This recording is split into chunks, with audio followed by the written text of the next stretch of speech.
Jumpa lagi sobat, melanjutkan kisah Jejak di Balik Kabut karya S.H. Mintarja untuk Anda semuanya. Selamat menikmati, salam sejahtera dan bahagia untuk Anda sekeluarga. Salam budaya.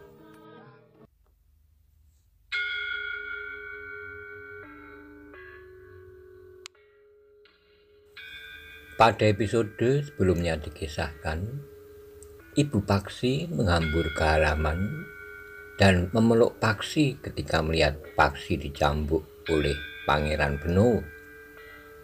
Maksudnya agar Pangeran Benowo tidak mencambuk Paksi, tapi mencambuk ibunya saja. Bagaimana kisah selanjutnya? Simak bersama-sama. Tetapi ayahnya berbeda dengan ayah Wicitro. Jika ayah Wicitro bersedia mati bagi anaknya, ayahnya sama sekali tidak berbuat sesuatu ketika ayah dicambuk. Untunglah bahwa yang mencambuk itu adalah Pangeran Benowo yang agaknya dapat mempermainkan cambuknya sehingga tidak sangat menyakitinya. Meskipun juntai cambuk itu juga terasa menyengat kakinya. Ki Tumenggunglah yang kemudian menjadi tegang. Pangeran Benowo itu melangkah mendekatinya dengan cambuk di tangannya. Ki Tumenggung, segala sesuatunya terserah kepada Ki Tumenggung. Jika Ki Tumenggung tidak mau menunjukkan cincin itu kepadaku, maka aku akan memaksamu. Pangeran, berkata Ki Tumenggung, hamba adalah seorang Tumenggung. Pangeran tidak dapat berbuat seperti itu terhadap hamba. Meskipun pangeran adalah putra Kanjeng Sultan, tapi apakah pangeran berhak menghukum hamba, seorang Tumenggung yang diangkat berdasarkan kekancingan Kanjeng Sultan Hadiwijoyo? Aku tidak akan menghukum Ki Tumenggung, tapi aku akan membawa Ki Tumenggung menghadap ayahanda. Kiai Waskito akan menjelaskan segala-galanya kepada ayahanda. Sementara itu, aku akan menggeledah rumah Ki Tumenggung. Kiai Waskito akan tahu apakah cincin itu ada di rumah ini atau tidak. Pangeran, wajah Ki Tumenggung menjadi tegang. Hamba mohon pangeran mengerti, hamba tidak membawa cincin itu. Pangeran Benowo tidak menghiraukannya, katanya, aku sendiri akan mencari cincin itu di dalam bersama Kiai Waskito. Pangeran, potong Ki Tumenggung. Tetapi Pangeran Benowo itu berkata selanjutnya bahwa Ki Tumenggung dan anak ini kembali masuk ke dalam. Kepada Nyi Tumenggung, Pangeran Benowo berkata, jika anak muda ini tidak Nyi Tumenggung lepaskan, maka ia akan mengalami nasib yang lebih buruk lagi. Nyi Tumenggung menjadi ragu-ragu, namun Kiai Waskito lah yang mendekatinya sambil berkata, Nyi, untuk kepentingan anakmu sendiri, lepaskanlah anak itu. Ia akan kami bawa masuk ke dalam bersama Ki Tumenggung untuk mencari cincin itu.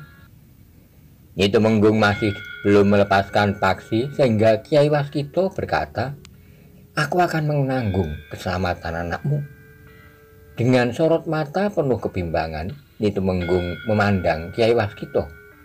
Dengan nada yang meyakinkan, Kiai Waskito berkata, percayalah kepadaku. Akhirnya Nyi Tumenggung melepaskan Paksi yang kemudian digiring memasuki rumahnya kembali oleh Kiai Waskito. Sementara Ki Tumenggung telah dibawa oleh para pengawal Pangeran Benowo naik ke pendopo kemudian memasuki Pringgitan. Namun sementara itu Ki Marto Brewok sampai berdesis di telinga Paksi, di mana cincin itu disimpan?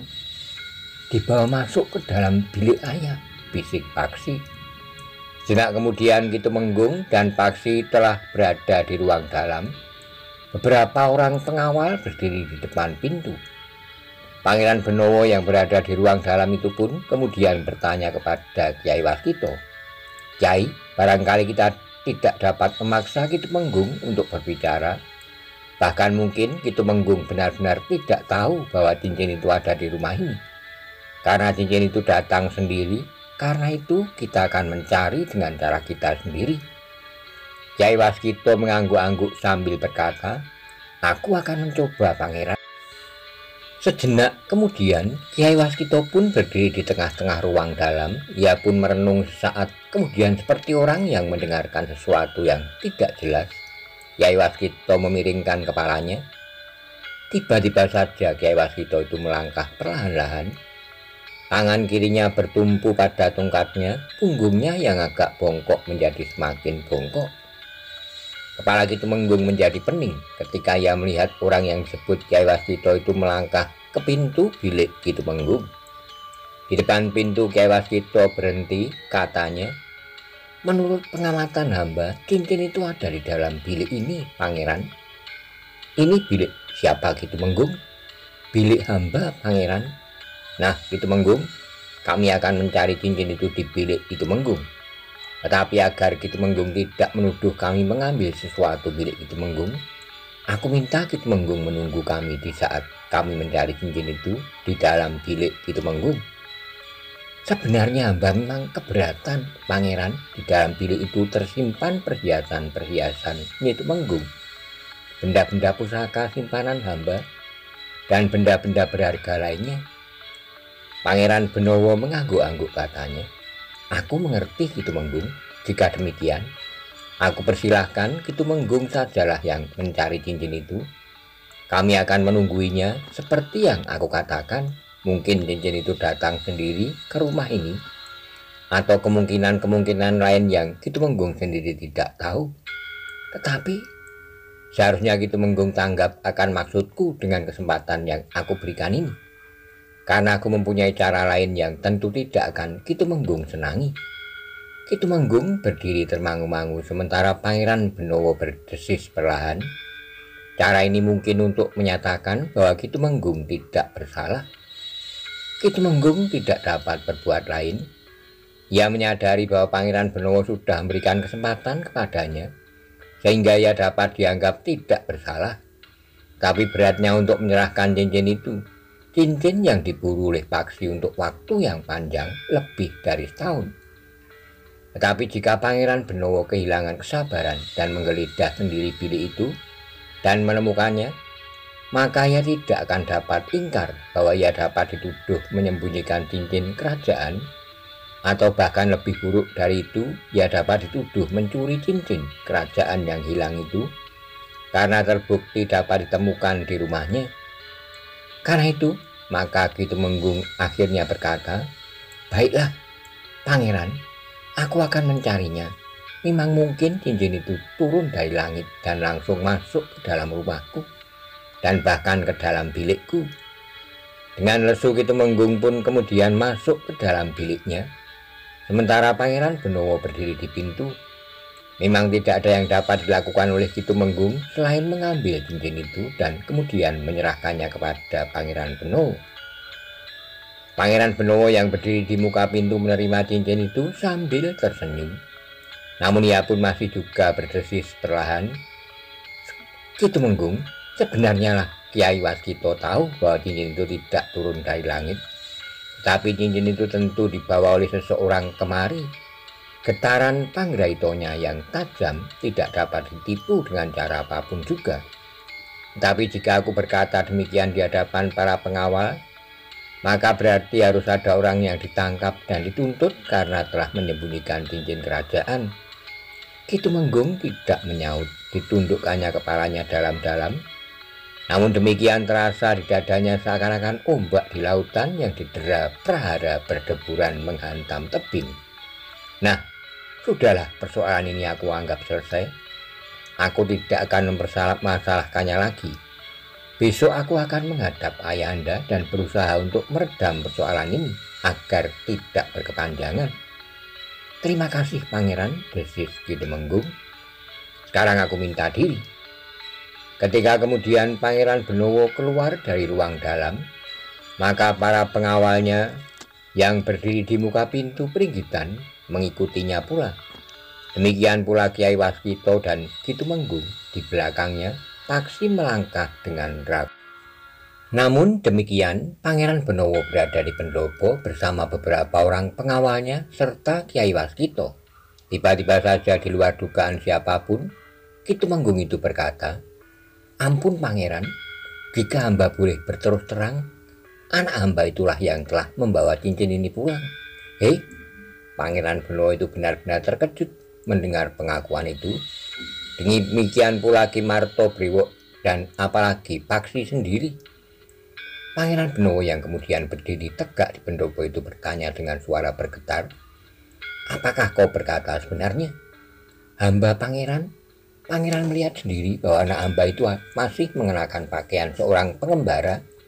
Dalam pengembaraannya itulah ia menemukan cincin itu dan dibawanya pulang. Diserahkannya cincin itu kepada hamba, sehingga dengan demikian hamba tidak tahu menahu dari mana anak hamba itu mendapatkan cincin kerajaan itu." Beberapa orang pengawal Pangeran Benowo serentak bergeser meskipun mereka belum menerima perintah apapun. Namun mereka tiba-tiba saja sudah bersiaga. Untuk beberapa saat Pangeran Benowo tercenung. Ia memang agak bimbang menanggapi laporan Ki Tumenggung itu. Namun Pangeran Benowo pun tanggap pula bahwa dalam saat yang gawat itu Ki Tumenggung masih sempat berusaha untuk menyingkirkan anak sulungnya itu. Paksi sendiri pun segera mengetahui maksud ayahnya. Dengan demikian maka Paksilah yang harus bertanggung jawab tentang cincin kerajaan yang berada di rumahnya itu. Pendopo rumah Ki Tumenggung pun kemudian telah dicekam oleh ketegangan. Pangeran Benowo yang tidak siap menghadapi keadaan itu memang harus berpikir apa yang sebaiknya dilakukan. Sementara itu para pengawalnya telah siap untuk menjalankan perintah yang setiap saat diucapkan dari mulutnya. Pangeran Benowo memang dapat menguasai para pengawalnya itu dengan baik. Ia pun dapat memerintahkan para pengawalnya untuk merahasiakan apa yang terjadi seandainya dikehendakinya. Tapi Pangeran Benowo tidak yakin bahwa sekian banyak mulut para pengawalnya tidak ada yang terlanjur mengucapkan rahasia itu kepada orang lain, sehingga rahasia itu akan dapat merambat sampai kemana-mana seandainya ia mengabaikan laporan Ki Tumenggung. Pangeran Benowo pun kemudian telah melangkah mendekati Ki Tumenggung. Pangeran Benowo itu berdiri hanya selangkah saja di hadapannya. "Mengapa tidak kau katakan hal ini sejak aku datang? Mengapa kau ingkar bahwa di rumah ini terdapat cincin kerajaan? Ampun Pangeran, hamba hanya ingin melindungi anak hamba. Jika demikian, mengapa justru pada saat segala-galanya aku anggap selesai, kau justru mengatakan bahwa anakmu lah yang telah membawa cincin itu?" "Pangeran, hamba ternyata tidak dapat mempertahankan kebohongan itu. Perasaan bersalah telah menekan jiwa hamba, sehingga akhirnya hamba memang harus berterus terang. Kenyataan yang buruk tidak akan dapat disembunyikan selama-lamanya, sehingga akhirnya aku memilih untuk berterus terang." "Ternyata kau memberikan pengakuan yang berbelit-belit Ki Tumenggung. Tapi baiklah, aku sadari bahwa aku tidak dapat bertindak tergesa-gesa terhadap seorang Tumenggung yang mendapat surat kekancingan langsung dari ayahanda. Tetapi segala sesuatunya tergantung kepada ayahanda. Tetapi tentang anakmu, akulah yang akan menentukan apakah anakmu akan digantung atau dipancung." Tiba-tiba terdengar Ibu Paksi menjerit. Ia pun berlari dan sekali lagi memeluk anaknya. "Jangan bawa anakku!" teriak Ki Tumenggung. Pangeran Benowo yang tidak menduga menghadapi persoalan itu memang agak menjadi bingung apa yang sebaiknya dilakukan. Namun dalam pada itu Kyai Waskita pun telah mendekati Ki Tumenggung sambil berkata, "Kau tidak dapat menahan anakmu, Nyi. Ia harus ikut bersama Pangeran Benowo." Namun kemudian hampir berbisik Kyai Waskita berkata, "Jangan cemas, Nyi. Aku akan melindunginya." Tiba-tiba tangis Ki Tumenggung itu mereda. Nada suara itu pernah didengarnya, lembut dan menyentuh perasaannya. Kyai Waskita pun berkata pula, "Lebih baik kau menyerahkan anakmu daripada persoalannya berkepanjangan. Jangan membuat Pangeran Benowo merasa terganggu dengan tingkahmu, Nyi." Namun kemudian Kyai Waskita itu berbisik lagi, "Percayalah kepadaku." Ki Tumenggung tidak menyadari pengaruh apa yang telah mencekam jantungnya, sehingga Ki Tumenggung melepaskan anaknya. Sementara Paksi sendiri berbisik, "Memang ibu jangan cemas. Aku sudah mengenal Kyai Waskita dengan baik. Berkidunglah tembang Asmarandono, Nyi," desis Kyai Waskita kemudian. Kau pandai melakukannya, kemudian kau pun harus selalu berdoa kepada Sang Pencipta untuk keselamatan anakmu. Kyai Waskita pun kemudian telah menarik lengan Paksi sambil berkata, ikut kami, jika kau ingin bawa tongkatmu, bawalah. Paksi tidak menolak, katanya kepada ibunya, aku minta diri, ibu. Ibunya melepaskan Paksi dengan air mata yang mengalir di pipinya. Tapi ada sesuatu yang aneh pada orang brewok yang bernama Kyai Waskita itu. Suaranya yang lembut seakan-akan pernah didengarnya. Bahkan orang itu menyebut tembang yang memang sering dilakukannya dahulu.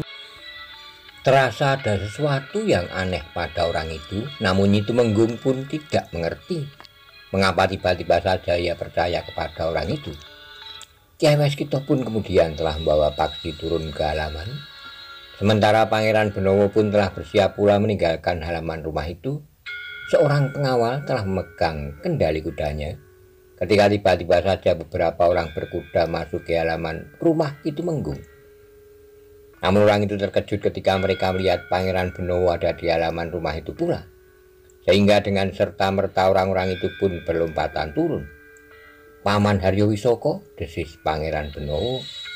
Haryo Wisoko tertegun sejenak, namun kemudian ia pun bertanya, Anggir Pangeran Benowo, mengapa Anggir berada di sini? Aku telah mengambil cincin kerajaan yang hilang itu, Paman. Cincin itu ada di sini. Kyai Waskita dengan ketajaman panggraitonya dapat menangkap getarnya sehingga kami datang kemari untuk mengambilnya. Nah, mengapa Paman pagi-pagi buta juga datang kemari? Hanya Wisoko menjadi berdebar-debar.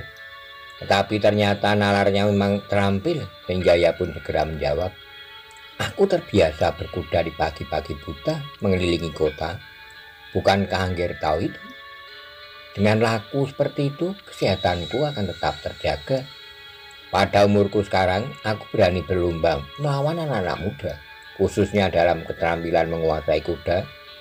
Tapi aku pun bersedia berlomba dalam hal apa saja. Pangeran Benowo mengerutkan dahinya, katanya, Paman memang luar biasa. Pagi ini kebetulan aku berkuda lewat di depan rumah ini. Aku tertarik mendengar sedikit keributan, sehingga aku pun kemudian singgah. Apakah terjadi keributan di sini? Bertanya Pangeran Benowo. Apapun yang terjadi, tetapi yang terjadi itu sangat menarik perhatianku. Jika demikian, baiklah, kami akan meninggalkan tempat ini. Kami telah berhasil mendapatkan cincin itu. Kami akan membawa anak muda yang telah membawa cincin itu ke rumah ini. Anak laki-laki sulung Ki Tumenggung. Haryo Wisoko tidak menyaut, tetapi nampak wajahnya menjadi tegang.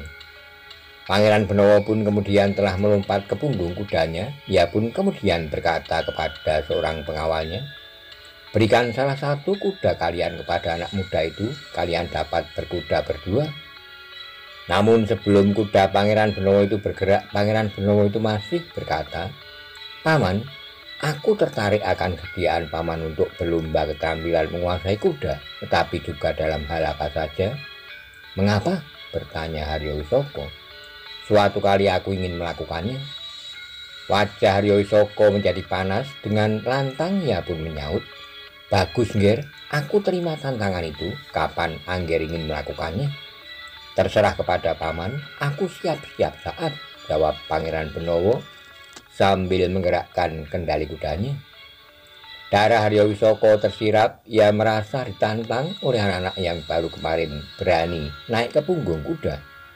Tetapi di hadapan para pengawal, Haryo Wisoko tidak dapat berbuat apa-apa.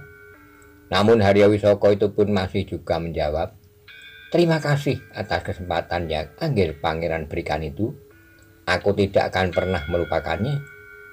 Pangeran Benowo tidak menghiraukannya lagi, bahkan berpaling pun tidak bersama para pengawalnya.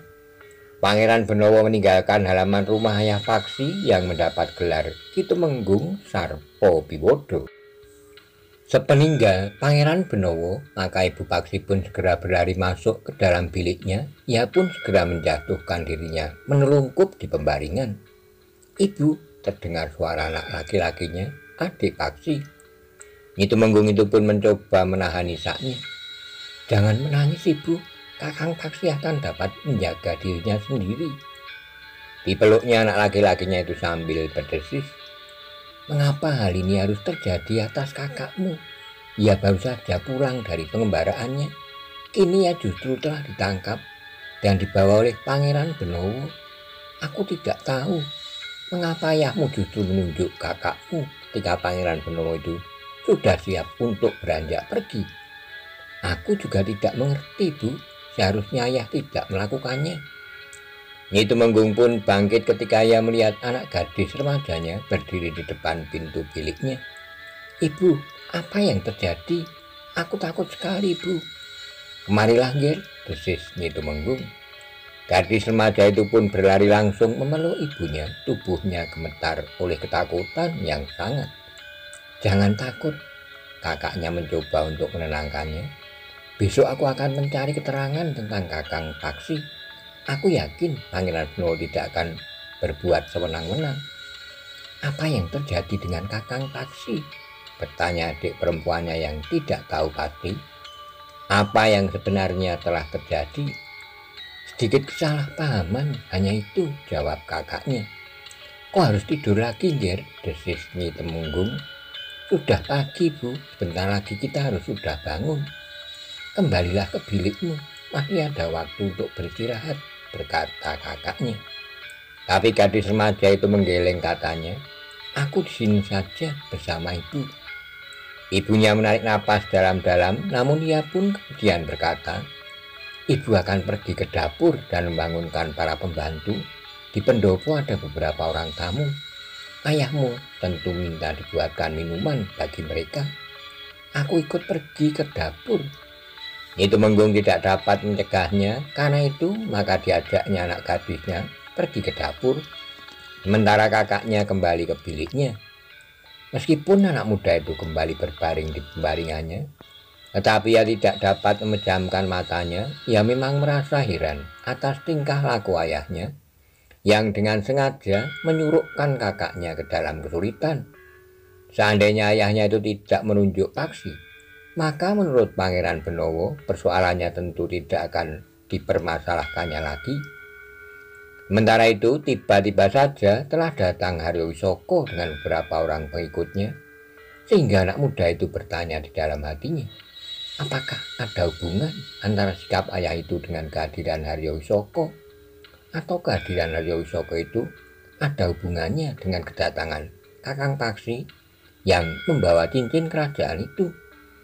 Tapi anak muda itu sama sekali tidak tahu apa yang sebenarnya terjadi dalam kaitannya dengan cincin kerajaan itu.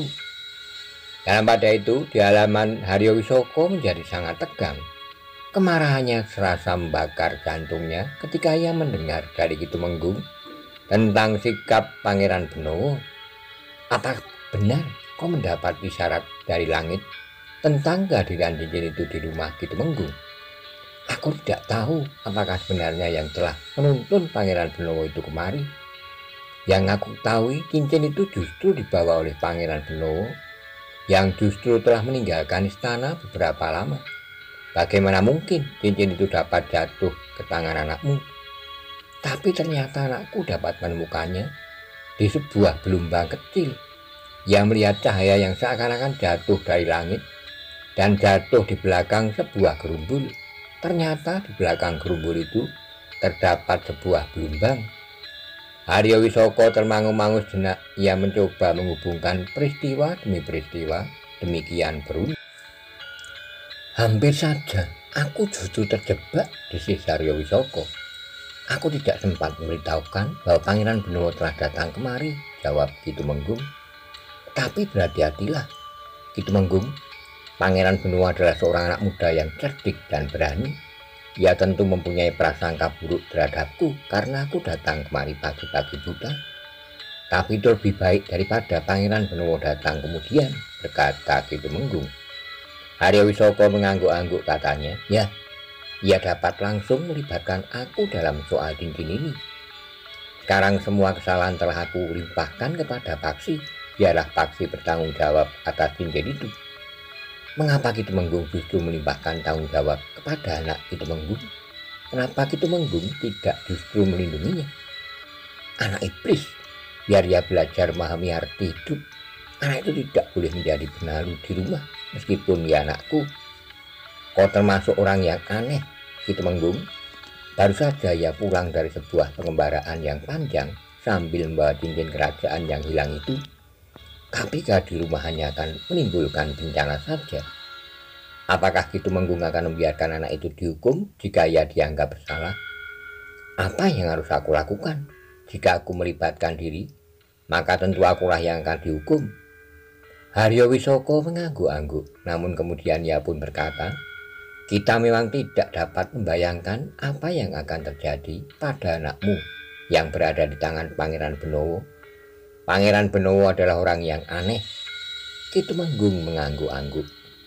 Kau dengar Pangeran Benowo itu menantang aku? Ya, banyak kemungkinan dapat terjadi. Ki Tumenggung itu tidak menjawab. Sudahlah, berkata Haryo Wisoko. Aku akan kembali, perburuan akan beralih di dalam kota. Pangeran Benowo ternyata telah berada di istana kembali. Seandainya Pangeran Benowo itu ditangkap di masa pengembaraannya, maka sia-sialah kematiannya. Ia akan mengalami nasib yang sangat buruk justru karena cincin itu tidak ada padanya. Tidak seorang pun yang akan percaya bahwa cincin itu tidak ada padanya. Ternyata cincin itu ada pada anakmu yang sekarang kau suruhkan ke dalam malapetaka. Ki Tumenggung tidak menjawab, tapi ia merasakan sesuatu yang ganjil pada tekanan kata-kata Haryo Wisoko. Apakah Haryo Wisoko itu telah mencurigai aku? Bertanya Ki Tumenggung itu kepada diri sendiri. Dalam pada itu maka Haryo Wisoko pun berkata, nah Ki Tumenggung Sarpo Biwodo, aku minta diri, mudah-mudahan kita berhasil untuk menggenggam cita-cita. Haryo Wisoko itu justru mendekati Ki Tumenggung. Cincin itu harus jatuh ke tanganku, Pangeran Benowo harus mati, Pajang akan kehilangan seluruh masa depannya. Bukankah ada lajur lain yang dapat temurun dan menguasai tahta Pajang? Cincin kerajaan itu ada padaku, aku akan pergunakan pengaruhnya untuk memaksakan kehendakku. Banyak orang yang akan mendukung kehadiranku di Pajang. Ki Tumenggung tidak menjawab. Sementara itu Haryo Wisoko pun telah minta diri dan meninggalkan halaman rumah Ki Tumenggung. Dalam pada itu anak laki-laki Ki Tumenggung yang semula berbaring dalam biliknya ternyata telah menyelinap keluar. Biliknya terasa panas sekali, bahkan kegelisahannya membuatnya tidak betah berbaring. Di dalam biliknya dan lewat pintu butulan ia berdiri di pintu sketeng. Di luar kehendaknya ia justru mendengar pembicaraan ayahnya dengan Haryo Wisoko. Anak muda itu menyesal sekali bahwa ia telah mendengar pembicaraan itu. Ia merasa kecewa sekali terhadap sikap ayahnya. Tetapi ia tidak dapat berbuat sesuatu karena itu yang didengarnya justru menjadi beban yang terasa sangat berat di hatinya. Apa yang sebenarnya ayah kehendaki? Pangkat, derajat, atau apa? Bertanya anak muda itu dalam hatinya. Sekarang pun ayah telah memilikinya. Ayah adalah seorang Tumenggung. Ayah adalah seorang yang cukup dihormati, hidupnya berkecukupan. Apalagi, apakah ayah ingin menjadi Tumenggung Wirdo atau malah menjadi seorang patih? Jika benar Haryo Wisoko berhasil menguasai Pajang. Jenak kemudian halaman rumah Ki Tumenggung yang luas itu menjadi sepi. Haryo Wisoko dan para pengikutnya telah meninggalkan halaman itu. Sementara itu Ki Tumenggung Sarpo Biwodo pun telah masuk pula ke ruang dalam. Ketika dilihatnya adik Paksi itu berada di serambi, ia pun bertanya, apa yang kau lakukan di situ? Aku tidak dapat tidur ayah, jawab anak muda itu. Di mana ibumu? Di dapur ayah. Ibu ingin menyiapkan minuman buat tamu-tamu ayah itu. Mereka sudah pulang. Mungkin airnya belum mendidih. Ki Tumenggung pun kemudian pergi ke dapur. Dilihatnya Ki Tumenggung duduk di amben panjang. Di sisinya duduk anak perempuannya yang masih saja gemetar. Mengapa kau umpankan Paksi, Ki Tumenggung? Berkata Ki Tumenggung. Aku umpankan? Bukankah aku mengatakan apa yang sebenarnya terjadi? Tapi bukankah Ki Tumenggung dapat berdiam diri tanpa menunjuk kepada Paksi? Jadi kau ingin leherku dijerat di tiang gantungan oleh Kanjeng Sultan? Bukankah Pangeran Benowo tidak membawa Kakang Tumenggung? Pangeran Benowo itu sudah akan meninggalkan rumah kita ketika tiba-tiba saja Kakang menyebut nama Paksi. Pangeran Benowo memang tidak membawa aku malam ini, tapi besok beberapa orang prajurit akan datang dan menyeretku ke alun-alun. Di tengah alun-alun sudah siap tiang gantungan yang akan menjerat leherku itu. Aku tidak yakin bahwa itulah yang akan terjadi atas Kakang Tumenggung. Seandainya Kakang Tumenggung tidak menyebut nama Paksi, tapi tadi Pangeran Benowo sudah mengatakan bahwa Paksi akan dapat digantung atau dipancung menurut keputusan Pangeran Benowo sendiri. Itu terjadi di luar kuasaku. Kalau saja Ayah tidak menyebut nama Kakang Paksi, desis adik perempuan Paksi. Diam kau tidak tahu apa-apa. Apakah ibumu sudah meracuni otakmu sehingga kau dapat berkata seperti itu? Namun terdengar suara adik laki-laki Paksi di pintu dapur. Ayah sebenarnya tidak perlu menyebut nama Kakang Paksi di hadapan Pangeran Benowo. Jadi kau juga ingin melihat tubuhku tergantung di alun-alun? Aku tidak ingin melihat tubuh Ayah tergantung di alun-alun, tapi aku juga tidak ingin melihat Kakang Paksi dipancung besok. Salah satu di antara kita akan dikorbankan. Aku mengenal watak Pangeran Benowo yang bengis. Seharusnya Ayah bertahan sampai saat terakhir. Jika Ayah menganggap bahwa Kakang Paksi memang lebih baik dikorbankan daripada Ayah sendiri, maka baru pada saat terakhir, jika segala usaha sudah gagal, Ayah dapat menyebut nama Kakang Paksi.